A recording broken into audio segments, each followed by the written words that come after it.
할렐루야.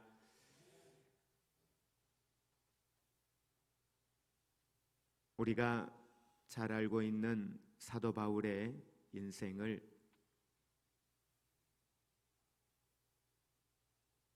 과거의 사울이었을 때의 모습과 예수 그리스도를 알고 바울로 변화되어진 그의 삶, 이전과 이후의 삶을 비교해 보면 어떻게 이렇게 바뀌어질 수 있을까?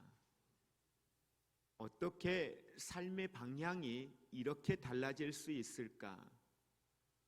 어떻게 그가 가지고 있는 가치와 그가 가지고 있는 삶의 목적이 이렇게 달라질 수 있을까? 오늘 본문에서 사도 바울은 자신의 삶을 이렇게 표현합니다. 내게는 우리 주 예수 그리스도의 십자가 외에 결코 자랑할 것이 없다. 그리스도로 말미암아 세상이 나를 대하여 십자가에 못 박히고 내가 또한 세상에 대하여 그러하니라. 자신의 삶을 온전히 예수 그리스도의 십자가 앞에 두고 나아가는 바울의 신앙의 고백입니다.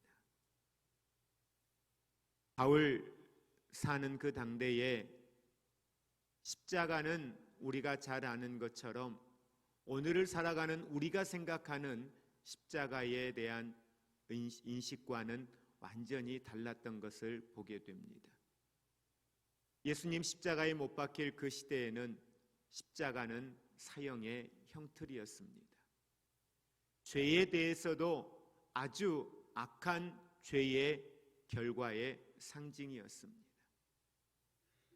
그래서 사람들은 이 십자가를 수치스럽게 생각했습니다. 고통스럽게 생각했습니다. 누구도 이 십자가를 호의적으로 받아들이는 사람들은 없었습니다.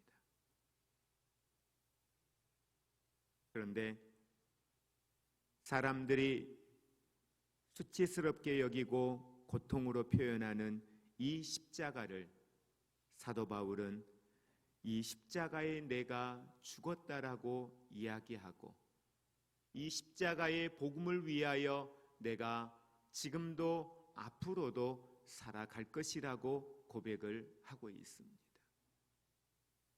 누구보다 자신의 삶에 자랑거리가 많았던 사람, 사람들에게도 존경받고 앞으로 내일에 대하여서 대단히 비전이 있는 장래가 촉망되었던 젊은 사도 바울.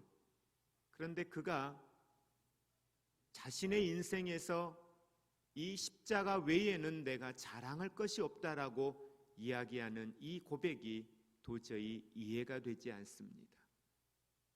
이 말을 듣고 있는 바울 주변에 그와 함께했던 과거의 사람들은 이해가 되지 않을 거예요. 도대체 무엇이 저 사람의 인생을 저렇게 바꾸어 놓았는가? 무엇이 저렇게 저 사람의 입술의 말들을 바꾸어 놓았고 삶의 가치를 바꾸어 놓았을까?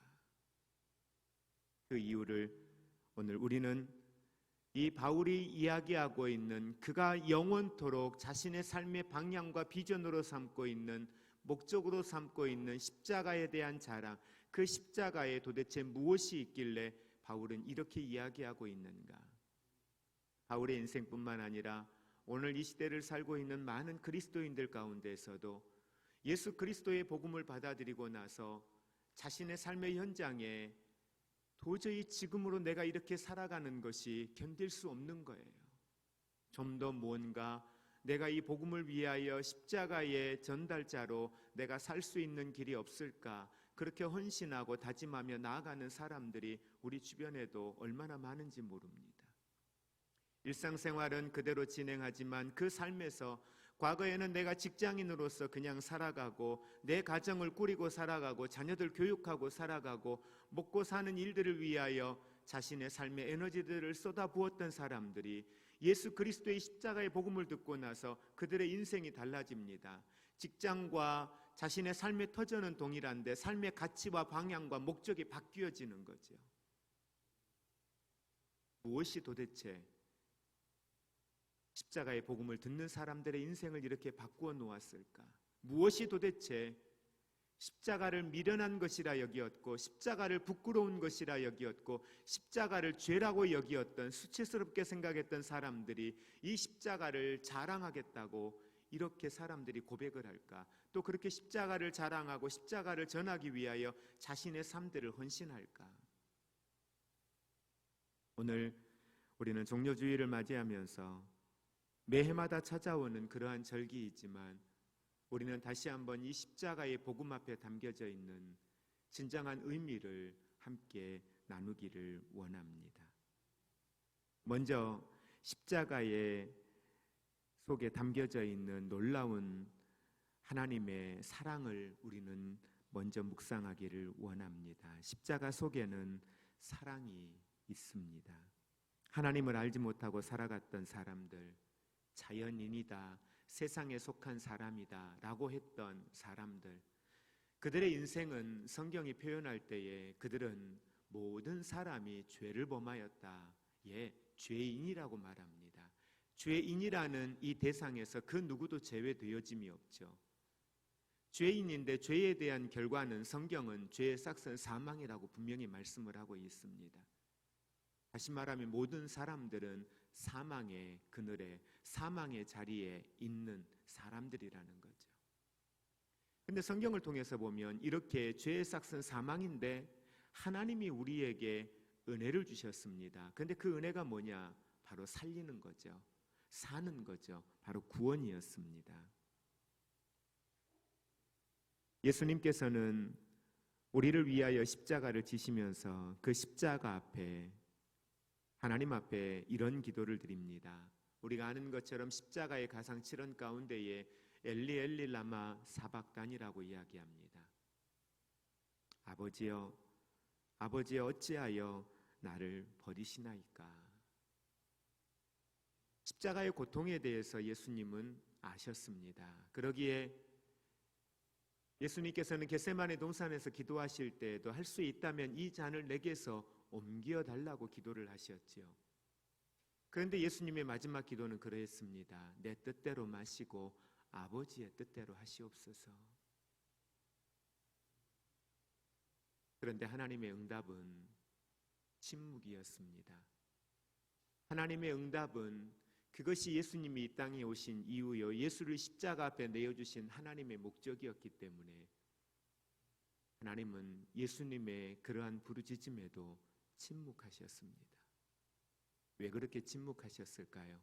그 침묵하신 이유를 로마서 5장 6절에서 8절에 있는 말씀을 통해서 하나님의 그 침묵의 이유를 설명을 하고 있습니다. 우리 같이 로마서 5장 6절에서 8절 같이 합독하겠습니다.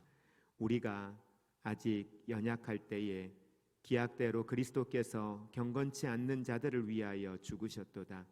의인을 위하여 죽는 자가 쉽지 않고 선인을 위하여 용감히 죽는 자가 혹 있거니와 우리가 아직 죄인 되었을 때에 그리스도께서 우리를 위하여 죽으심으로 하나님께서 우리에게 대한 자기의 사랑을 확증하셨느니라. 아멘. 그리스도께서 우리를 위하여 죽으심으로, 그리스도께서 십자가를 지심으로, 그리스도께서 십자가를 지시고 죽으심으로 하나님께서는 우리에게 대한 하나님의 사랑을 확증하셨다고 합니다. 다시 말하면 예수 그리스도의 십자가의 죽으심은 하나님의 사랑입니다. 그래서 예수 그리스도의 복음을 받아들이고 예수 그리스도의 십자가에 대한 이 복음을 듣는 사람들이 깨닫는 것은 하나님이 우리를 향한 사랑인 거죠. 왜 죽으셨을까? 왜 과거에 제사장들이 그렇게 제사 지내고 그렇게 하는 것처럼 내버려 두셔도 됐을 텐데 왜 죽으셨을까? 그건 다른 이유가 없는 거죠. 하나님이 우리에게 대한 사랑이라는 거죠. 우리를 사랑한다. 우리를 사랑한다고 말씀합니다. 근데 여러분, 그거 아십니까? 우리는 그렇게 고백하죠. 예수 그리스도의 십자가의 죽으심, 예수 그리스도를 십자가에 못 박은 사람이 누구냐? 바로 우리의 죄잖아요. 우리의 죄이기 때문에 결국 예수님을 십자가에 못 박은 건 누구예요? 우리죠. 당신을 십자가에 못 박았던 사람들, 로마 군병이 아니라 오늘 이 시대를 사는 모든 그리스도인들, 그들이 바로 예수 그리스도를 십자가에 못 박은 거죠. 그런데 그 예수 그리스도를 십자가에 못 박은 이들을 하나님은, 당신의 아들을 십자가에 못 박은 우리를 하나님은 어떻게 하셨어요? 너는 내 아들이라. 너는 내 아들이라고 말씀하는 거죠. 당신의 아들을 십자가에 못 박고 죽인 사람들을 양자 삼아 주신 거죠. 그냥 양자만 삼아 주신 게 아니라 그 아들과 같은 위치에다가 나를 두고 그 아들과 동일한 상속자를 삼아 주신 거죠. 그냥 괜찮아. 내가 하나님의 아들을 죽였습니다. 죄송합니다. 용서해 주세요. 그냥 괜찮아. 이렇게 격려하는 걸로 끝나는 게 아니라 나를 품으시고 나서 나를 하나님의 자녀 삼아주시고 양자 삼아주시고, 그냥 너는 내 자녀야가 아니라 호적에다가 양자로 입양해 주시고 나를 그분과 동일한 상속자 삼아주시고 그 아들에게 부여하셨던 권세와 능력을 내게 주시어서 아들을 대신하여 오늘을 살아갈 수 있도록 우리를 세워주신 줄로 믿으시기를 바랍니다. 바울은 이 십자가의 사랑을 안 거예요. 바울에게 있어서의 십자가는 미련한 거였어요. 지혜롭지 못한 거였어요. 그래서 그 십자가 앞에 서 있는 사람, 십자가 앞에 매달렸던 예수 그리스도를 추종했던 사람들, 그 사람들을 잡아 옥에 가두는 걸 사명으로 알았던 사람이에요. 그것이 하나님의 일이라고 생각했던 사람이에요. 그것이 하나님 앞에 충성하는 일이라 생각했던 사람이었습니다. 그런데 그런 바울이 다메섹 도상에서 예수 그리스도를 만나고 성령을 받고 나니까 뭐가 깨달아져요? 내가 죄인이었구나. 그 십자가 앞에 서니까 내가 죄인이었구나. 난 죄인이었는데 죄인된 나를 위하여 주님이 십자가를 지셨네. 그런데 그 십자가 앞에 보니까 나를 어떻게 해주셔요? 자녀 삼아 주신 거예요. 그러니까 바울의 그 고백을 쭉 한번 봐보세요. 바울 서신에 있는 바울의 고백들을 봐보세요. 그리스도 예수 안에서 바울은 자기 자신 우리를 향하여서 이야기할 때 그리스도의 하나님의 예수 그리스도의 양자 되었다, 자녀 되었다, 이런 이야기들을 쭉 하면서도 바울은 자기 자신을 향하여 이야기할 때에는 그리스도의 종된 나 바울은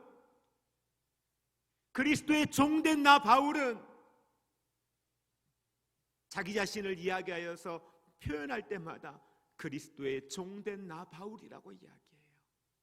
다른 이들에게 편지할 때에는 하나님의 자녀됨에 대하여 이야기하고 하나님의 상속자됨에 대하여 이야기하지만 내가 받은 은혜 앞에 내가 서보니 당신을 십자가에 못 박은 건 난데, 나는 죄인 중에 괴수인데 나를 당신의 양자 삼아 주었다는 사실이, 이 은혜가, 이 사랑이 도저히 견딜 수가 없는 거예요. 그러니 바울이 자신의 삶을 다 걸어서 이 사랑, 이 십자가 복음 전하지 않으면 견딜 수 없는 거죠. 그래서 거기에 자신의 목숨을 걸고 바울은 이 십자가의 복음의 증인되기 위하여 달려갔던 것을 보게 됩니다. 그리고 바울은 십자가 안에 하나님의 능력이 있다, 이렇게 선포하고 있습니다. 고린도전서 1장 18절에 있는 말씀 같이 한 목소리로 합독하겠습니다. 십자가의 도가 멸망하는 자들에게는 하나님의 능력이라. 아멘. 십자가의 도가 멸망하는 자들에게는 뭐예요? 미련한 거예요. 하나님을 알지 못하는 사람들에게는 미련한 거예요. 지금도 똑같잖아요. 예수 그리스도를 알지 못하는 사람들이 보았을 때 교회, 예수 그리스도, 십자가, 이건 미련한 짓인 거예요. 때가 어느 때인데 미련한 거죠. 그런데 우리에게는, 그리스도인인 나에게는 뭐다? 능력이라는 거예요. 바울은 그걸 경험한 거예요. 단순히 예수 그리스도의 십자가의 복음을 받아들이고 나니까 난 구원받았구나, 십자가의 복음을 받아들이고 나니까 난 하나님의 자녀가 되었구나, 여기에 멈춘 게 아니에요. 십자가의 복음 앞에 서고 나니까 자기가 자기의 삶을 보는 거예요. 내 삶을 보니까 이 십자가의 복음은 내 삶의 가치를 바꾸어 놓았잖아요. 내 삶의 방향을 바꾸어 놓았잖아요. 자신의 삶의 목적을 바꾸어 놓았어요. 물질을 대하는, 명예를 대하는, 이 세상을 바라보는 시선을 바꾸어 놓았어요. 그러니까 바울은 고백하는 거죠. 이 십자가의 복음은 능력이다. 내 삶을 변화시키는, 내 삶을 새롭게 하는 능력이 그 안에 있다라고 바울은 이야기하고 있습니다.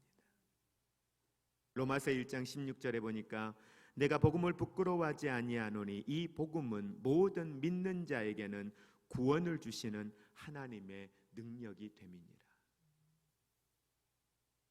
여러분, 우리가 예수 그리스도의 복음을 받아들일 때 여러분이 십자가 지신 예수님을 보셨습니까?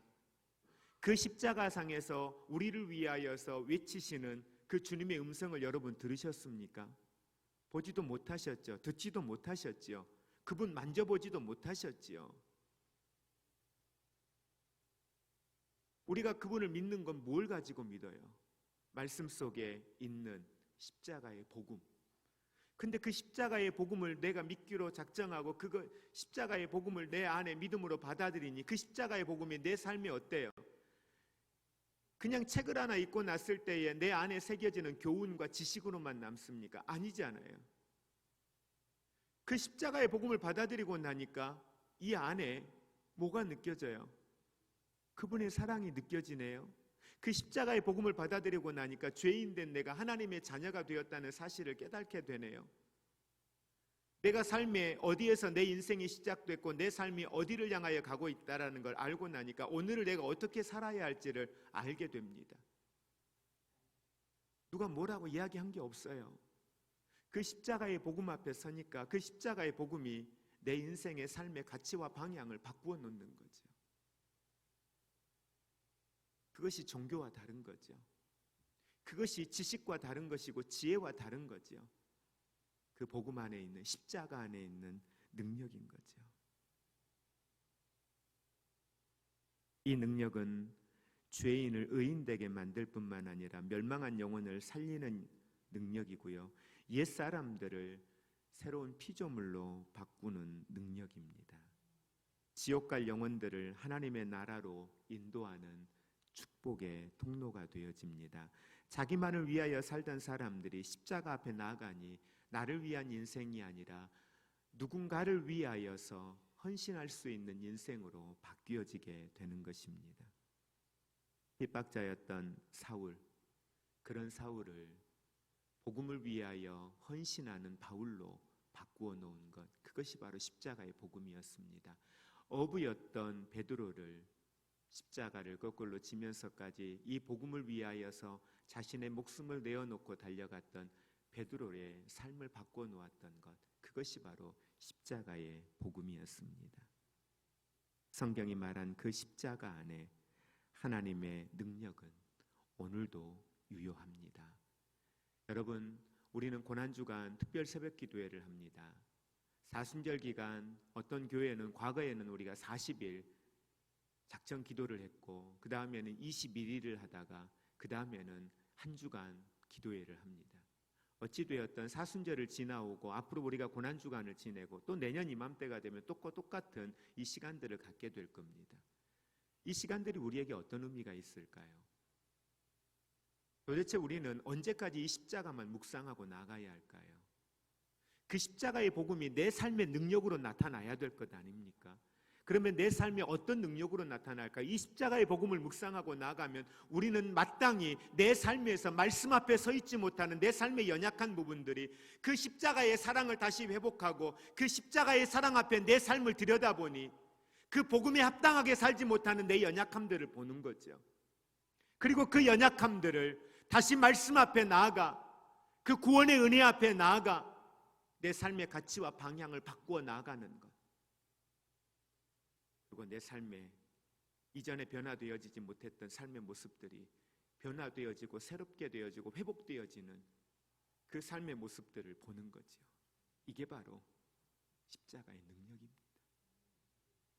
오늘 우리가 그 십자가의 능력이 내 안에 내 삶을 결단케 하고 내 삶을 새롭게 하고 내 삶의 방향과 비전들을 다시 말씀 앞에 세워 나갈 수 있다면 오늘 저와 여러분은 그 십자가의 능력 안에 함께하고 있는 줄로 믿습니다.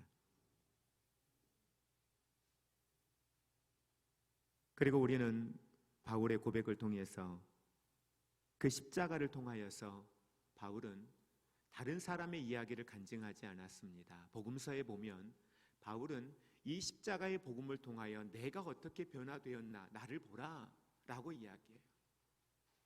너희들도 알다시피 내 인생이 과거에 어떠했었는지 알잖아. 내 삶이 어떠했는지 알잖아. 그랬던 나야. 그런데 지금은 어때? 지금 내 삶은 어떤 것 같아? 바울은 자기의 이야기를 가지고 자기의 삶이 변화되어지고 자기의 삶의 가치가 바뀌어지고 자기의 삶의 방향이 바뀌어지는 이러한 것들을 바울은 계속해서 서신서에 간증하고 이야기를 하고 있는 거죠. 다시 말하면 바울은 십자가의 복음을 통하여 내가 이렇게 변화되었어. 십자가의 능력은 과거의 사울이었던 나를 이렇게 바꾸어 놓았어. 이것만 봐도 십자가를 자랑할 수 있다. 이것만 보아도 십자가를 자랑할 이유가 있다라고 바울은 이야기하는 겁니다. 여러분, 우리의 인생을 누군가 앞에 보여주고 내 인생을 보면 사람들이 그 사람의 삶에 십자가의 복음이 있다는 사실이 보여질 수 있다면 그것이 참된 십자가의 증인이고 십자가의 전달자가 되는 줄로 믿습니다. 바울은 그걸 계속해서 이야기하는 거죠. 우리가 아는 것처럼 빌립보서에 있는 말씀에 보면 바울은 자기 자신이 어떤 사람이었는가를 쭉 열거해 놓아요. 그게 한 7가지 정도가 돼요. 나는 이런 사람이었습니다. 나는 이런 사람이었습니다. 라고 쭉 이야기들을 하죠. 근데 그 이야기들을 보면 정말 부러울 만큼 바울은 신앙적으로나 윤리적으로나 사회적으로나 신분으로나 부족할 게 없는 사람이었어요. 정말 완벽한 사람이죠. 정말 누구 앞에서든지 당당하게 자랑해도 될 만큼 학벌, 가문, 사회적 배경, 그의 사회적 위치 모든 것들이 너무너무 완벽한 사람이었어요. 그런데 그런 바울이 자기 자신의 인생을 향하여 예수 그리스도를 만나고 난 이후에 그가 변화되어진 중요한 결단을 고백을 합니다. 뭐라고 고백합니까? 나는 이걸 다 버립니다. 나는 지금 버리고 있습니다. 앞으로도 계속해서 나는 이것들을 버려낼 겁니다. 비워낼 겁니다.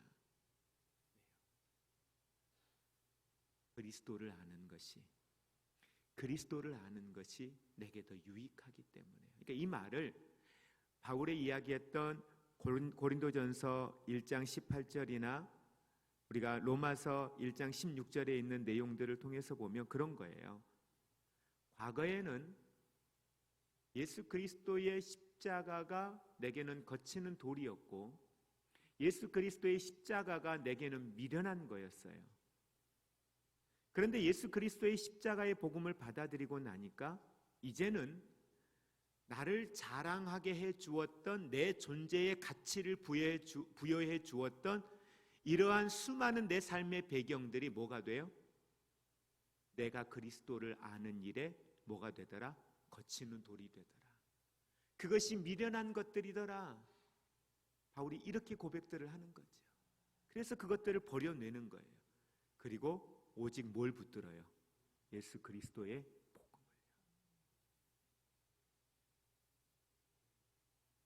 바울은 이렇게 깨닫고 난 후에 바울은 자기 자신 스스로를 고백합니다. 율법으로 흠이 없다 했던 바울이 나는 죄인 중에 괴수입니다.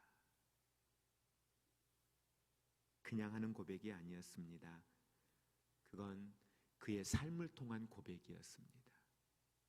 그냥 입술의 고백이 아니라 바울의 실제의 삶을 통해서 정말 나는 죄인입니다. 나는 죄인 중에 괴수입니다. 그런 나를 하나님이 살리셨습니다. 이 고백이 자신의 삶의 고백이었다는 거죠. 그래서 바울은 갈라디아서 5장 24절을 통해 그리스도 예수의 사람들은 육체와 함께 그 정과 욕심을 십자가에 못 박았느니라 라고 말씀을 하고 있는 것입니다. 초대교회의 사람들에게 자랑거리가 있었습니다. 바로 그것은 유대인들이 생각했던 유일신 하나님, 헬라의 철학, 로마의 정치, 그것이 그들에게는 자랑이었습니다. 그 자랑거리가 그들의 마음에, 그들의 삶에 십자가를 받아들일 수 없게끔 십자가를 거부했습니다. 그들이 자랑했던 그것들은 십자가를 그들의 마음에 새길 수 있는 공간이 없었던 거예요. 오늘도 얼마나 많은 사람들이 자신의 자랑거리 때문에 십자가를 내 마음에 두지 못하고 십자가를 내 마음의 중심에 두지 못하고 살아가는 사람들이 얼마나 많은지 모릅니다. 그리스도인이라고 이야기하지만 세상에서 내가 하고 싶은 것, 세상에서 내가 자랑하고 싶은 것, 세상에서 내가 놓여져 있는 누려야 할 사회적인 위치와 지위들, 이것들을 내려놓지 못하여서 그 십자가가 거치는 돌이 되고 십자가가 미련한 것이 되어져서 십자가가 내 삶의 중심에 두지 못하는 연약한 이들을 얼마나 많이 보게 되는지 모릅니다. 여러분들은 어떻습니까? 십자가의 복음이 여러분들의 삶에는 어떤 비중을 차지하고 있고 여러분의 삶에 어떤 곳에 이 십자가가 새겨져 있습니까?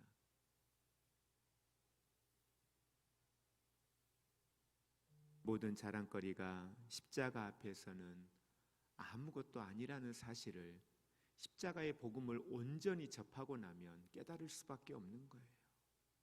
학벌, 사회적인 지위, 내가 가지고 있는 돈들, 십자가 앞에 서니까, 십자가의 복음 앞에 서니까 이게 뭔데?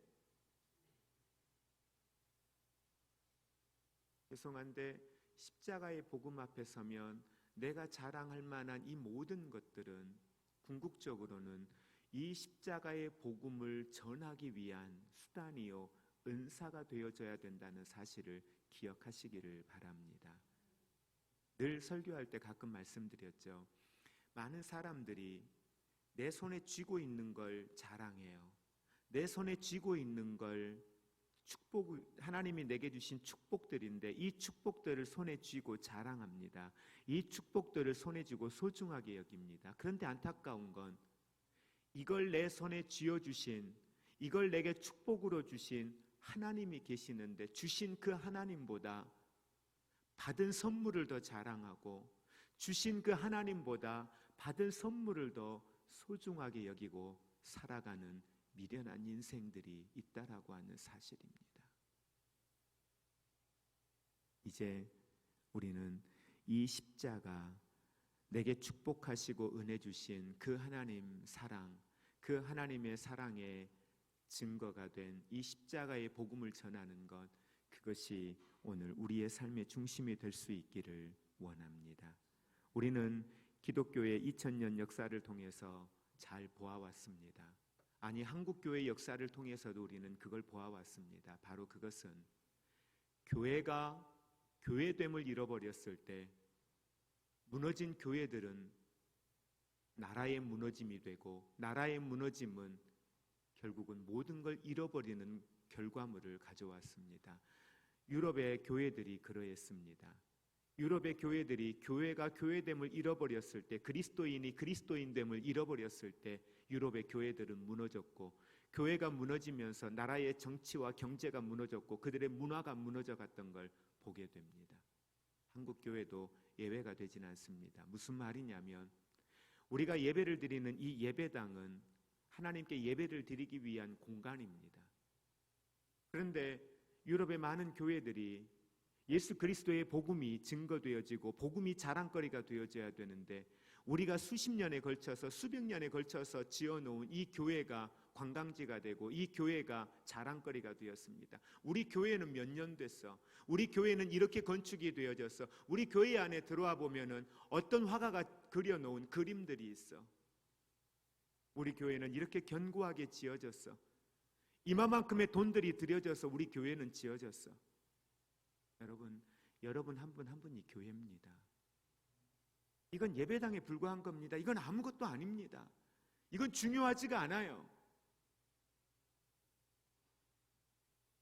여기에서 예배 드리는 거나 들녘에서 예배를 드리는 거나 아니면은 어떠한 창고에서 예배를 드리는 거나 가정에서 예배를 드리는 거나 그건 중요하지 않아요. 우리들의 자랑거리가 어느 순간 외형적인 이러한 것들이 자랑거리가 되어지고, 교회 안에 목회자가 사람이 자랑거리가 되어지고, 교회 안에 있는 어떤 시스템들이 자랑거리가 되어져 있는 거죠. 이 모든 것은 우리가 하나님의 복음을 전하고 예수 그리스도의 십자가의 복음을 전하는 수단이요, 장소요, 사용되어져야 될 도구에 지나지 않는 것들입니다. 그 안에 왜 사람이 자랑거리가 되어집니까? 왜 그 안에 교회가 자랑거리가 되어집니까? 우리가 자랑거리가 되어져야 될 건 오직 하나인 거죠. 이 일들을 왜 합니까? 이 사역들을 왜 합니까? 예수 그리스도의 복음 때문에요. 십자가 때문에요. 영혼 구원하려고요. 그러니 십자가의 사랑이, 그 십자가 안에 있는 하나님의 그 사랑이, 십자가 안에 있는 그 구원의 능력이, 그 십자가를 통하여 변화되어지는 내 삶이, 이것이 십자가의 능력입니다. 이것이 십자가의 복음입니다. 이것이 십자가의 증거입니다. 우리의 삶을 통해서 이제는 나타나기를 주의 이름으로 축복을 드립니다. 지금도 세계 각처에서 복음의 부흥의 불씨들이 타오르고 있습니다. 어떤 곳입니까? 아름다운 성전을 건축해 놓은 건요? 능력 있는 사역자가 파송되어진 건요? 아니요. 예수 그리스도의 십자가의 복음만 증거되어지고 있는 곳입니다. 오늘 우리 한국교회가 다시 이 십자가의 복음을 회복하고 일어설 수 있기를 원합니다.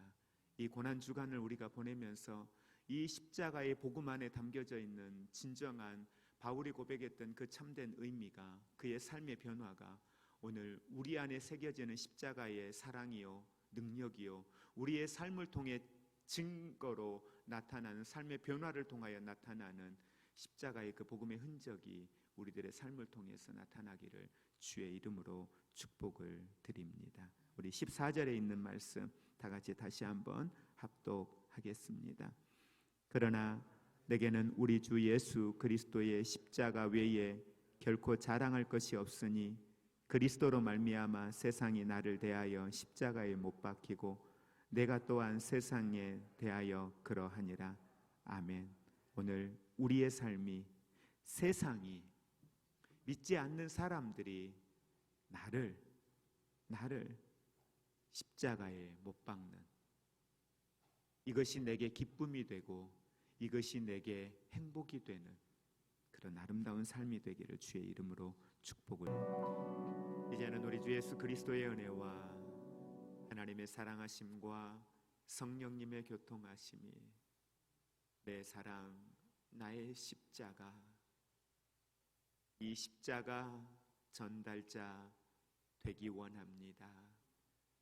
십자가의 복음의 능력으로 내 삶이 십자가의 능력의 증인되기 원합니다. 십자가 속에 나를 향하신 하나님의 그 무한한 사랑이 내 안에 충만하여 그 사랑에 견딜 수 없어 사랑을 받은 자, 그 은혜에 합당한 그리스도인으로 오늘을 살아가기 원합니다. 고백하며 나아가는 사랑하는 모든 성도들 위해, 저들의 가정 위에, 지금도 코로나19로 인하여 힘들고 어려운 시간들을 보내고 있는 이 나라 백성과 온 열방 가운데 이제로부터 영원토록 함께 있을지어다. 아멘.